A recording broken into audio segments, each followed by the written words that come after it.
বিয়ের আগে দ্বিতীয় স্বামীর সঙ্গে প্রথম ফোন আলাপে ভাই বলেছিলেন পাকিস্তানের জনপ্রিয় টিভি উপস্থাপক ও অভিনেত্রী আয়েশা জাহানজেব। এতে প্রচণ্ড ক্ষুব্ধ হয়েছিলেন তিনি।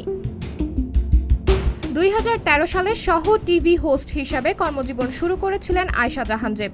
তারপরে তিনি অনেক কমেডি প্রোগ্রামের সহ হোস্ট ছিলেন। সম্প্রতি অভিনয়ের নাম লিখিয়েছেন আয়েশা। বর্তমানে বার্নস রোডের নাটক রোমিও জুলিয়েটে একটি চরিত্র অভিনয় করছেন তিনি। এক সাক্ষাৎকারে আয়েশা জাহানজেব বলেন, বিয়ের আগে দ্বিতীয় স্বামীকে ভাই বলে সম্বোধন করলে তিনি রেগে যান এবং তাকে ভাই না বলতে কঠোরভাবে নিষেধ করেন। অভিনেত্রী জানান, ক্যান্সারে আক্রান্ত হয়ে তার প্রথম স্বামী জাহানজেবের মৃত্যুর অনেক বছর পর মায়ের নির্দেশে তিনি দ্বিতীয়বারের মতো হারিসকে বিয়ে করেন। আয়েশা জাহানজেব জানান, হারিসকে বিয়ে করলেও নিজের নামের সঙ্গে প্রথম স্বামীর নাম রেখেছেন তিনি। যা নিয়ে অনেকেই বিস্মিত হয়েছেন, আবার কেউ কেউ কটাক্ষও করেছেন। তিনি বলেন, তার দ্বিতীয় স্বামী হারিসের সঙ্গে এক নারী বন্ধুর মাধ্যমে ভ্রমণের জন্য যোগাযোগ করা হয়, যা প্রথমে বন্ধুত্বে ও পরে সম্পর্কে রূপ নেয়।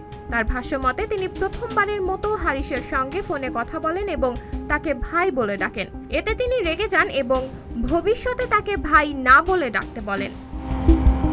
অভিনেত্রী জানান, তিনি তার প্রথম স্বামীর 3 সন্তানকে নিয়ে দুবাই যেতে চেয়েছিলেন, তাই তিনি হারিসের কাছ থেকে টিকিট নিতে সাহায্য নিয়েছিলেন এবং এর মধ্যে তারা বন্ধু হয়ে ওঠেন এবং পরে একটি সম্পর্কে পরিণত হয়। দ্বিতীয় বিয়ের সময় তার প্রথম স্বামীর বড় ছেলের বয়স ছিল 10 বছর, দ্বিতীয় মেয়ের বয়স ছিল 7 বছর এবং ছোট মেয়ের বয়স ছিল 5 বছর এবং পরে দ্বিতীয় স্বামীর ঘরে 2টি সন্তান হয়। আয়েশা জাহানজেব আরও জানান, তার স্বামীর প্রথম সন্তানের নাম বাবার বদলে দাদার নামের সঙ্গে মিল ছিল। যখন তিনি প্রয়াত স্বামীর নাম নিজের নামের সঙ্গে যুক্ত করার সিদ্ধান্ত নিয়েছিলেন, দ্বিতীয় স্বামী আনন্দের সঙ্গে সেটি অনুমতি দিয়েছিলেন।